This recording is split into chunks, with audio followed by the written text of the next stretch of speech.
구독은 필수예요, 선배. 다음부터 절대로 놓치지 않을 거예요.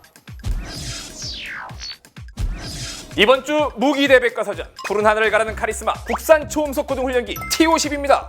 T-50의 풀네임은 카이 T-50 골든이글. 한국항공우주산업에서 제작한 T-50은 2005년 12월 1호기 납품을 시작으로 2008년 초도 분량 25대 도입까지 완료. 기존의 T-38 텔론의 역할을 대체했습니다. T-50 한 대의 제작 기간은 무려 22개월, 자동차의 10배가 넘는 32만 개의 부품, 15km가 넘는 내부 배선. 훈련기 제작 과정은 그야말로 초정밀 작업입니다. 부품의 오차가 10,000분의 1에서 1000분의 2인치이기 때문에 특히 조립 작업은 컴퓨터 제어 시스템으로 운영되는데요. 이런 동체 자동 체결 시스템은 미국 보잉사에 이어 우리나라가 두 번째로 도입했습니다. 엔진은 디지털 엔진 제어 장치를 넣어 개량한 F404 GE102. 엔진 정지 상황에서도 즉시 재점화가 가능한 이중 회로 방식으로 안정성을 높였습니다. 최고 속도 마하 1.5, 차세대 전투기를 운영할 조종사들의 훈련에 최적화되어 있는 기종으로 평가되고 있습니다. T-50 덕분에 대한민국은 전 세계에서 6번째로 초음속 항공기를 수출한 국가로 이름을 올렸는데요. 국방력도 업, 국익도 업 시켜주는 T-50이야말로 진정한 팔방미인 효자템이 아닐까 싶습니다.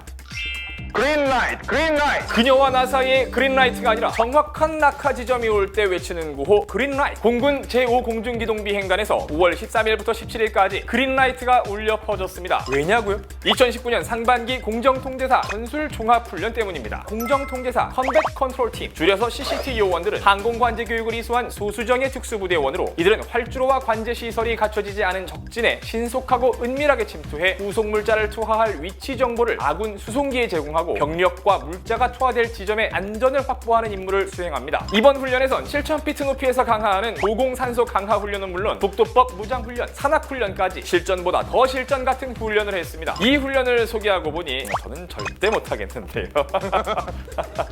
전 세계를 향해 한국의 바른 역사를 알리려 헌신을 다하는 서경덕 교수, 여러분도 잘 아시죠? 이분의 목소리를 국립서울현충원에서 매일 들을 수 있답니다. 6월부터라네요. 웬일인가 했더니 국립서울현충원에서 현충탑 셀프 참배 프로그램을 도입하면서 누구나 현충탑에 비치는 스피커나 휴대폰 QR코드를 통해 참배 안내를 들으며 분향, 경례, 묵념을 할 수 있게 된다는 건데요. 그 첫 번째 목소리가 바로 서경덕 교수인 거죠. 6월 10일부터 시작되는 현충탑 셀프 참배 프로그램, 과연 어떤 목소리가 나올지 뉴스바바에서 한 발 먼저 들려드리겠습니다.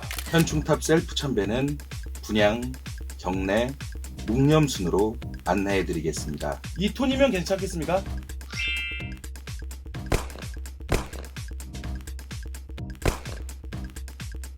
보다 스마트해진 국방력을 내가 직접 체험해볼 수 있다면 못할 것 같다고요? 아닙니다. 육군 과학화 전투훈련단에서 국민소통 전문가단과 앤프렌즈, 문체부 정책기자단 등 30여 명으로 구성된 국민체험단이 워리어 플랫폼 과학화 훈련체계 드론보 전투체계를 체험했다고 합니다. 특히 이날 국민체험단은 일반 부대 훈련과 똑같이 70여 분간 과학화 전투훈련을 했다고 하는데요. 게다가 워리어 플랫폼을 이용해서 직접 사격을 한 뒤 드럼바 전투체계도 지켜봤다고 합니다. 상상 속에서나 볼 법한 스마트 국방 혁신을 직접 체험하다니 정말 부럽군요. 저도 얼마나 대단한지 다음 기회에 놓치지 않을 거예요.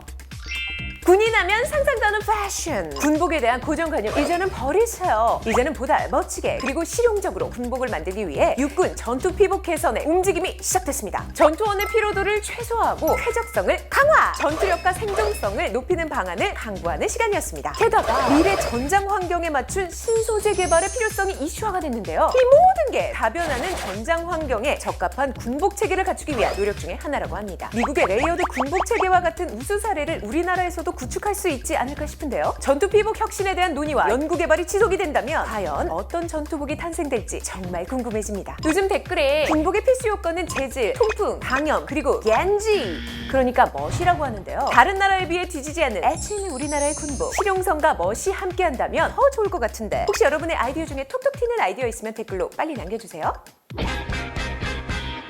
국가와 국민을 수호하기 위해 존재하는 군, 그중에서도 국민의 생명을 지키기 위해 목숨을 건 작전을 수행하는 특수부대를 소개하겠습니다. 우리나라에는 아덴만 여명작전으로 유명한 UDT, SEAL, 미국의 네이비 SEAL, 영국의 SAS, 그리고 이번 부르키나파소 무장세력 수경지에서 구출작전을 펼친 프랑스의 코만도 위베르가 있습니다. 위베르라는 부대명은 제2차 세계대전 때 노르망디 상륙작전에서 전사한 오기스땡 위베르 중위의 이름을 본딴 것이라고 합니다. 특수부대인 만큼 내부 정보는 급비입니다. 그나마 알려진 바는 부대 규모 100여 명 남짓, 대테러 작전과 잠수함을 이용한 수중 침투가 주 전공이라고 합니다. 하지만 육상 침투와 공중 침투도 능해서 육해공 입체 작전이 가능한 부대입니다. 이번 부르키나파소 작전에 투입된 코만도 위베르는 인질범 4명을 사살하고 한국인 1명, 미국인 1명, 프랑스인 2명 등 인질 4명을 성공적으로 구출하였는데요. 인질 보호를 위해 총기를 발포하지 않고 제압하려다 안타깝게도 2명이 근접 사격을 받고 전사했다고 합니다. 타인의 생명을 지키기 위해 목숨 바쳐 임무를 완수한 위베르 대원 여러분,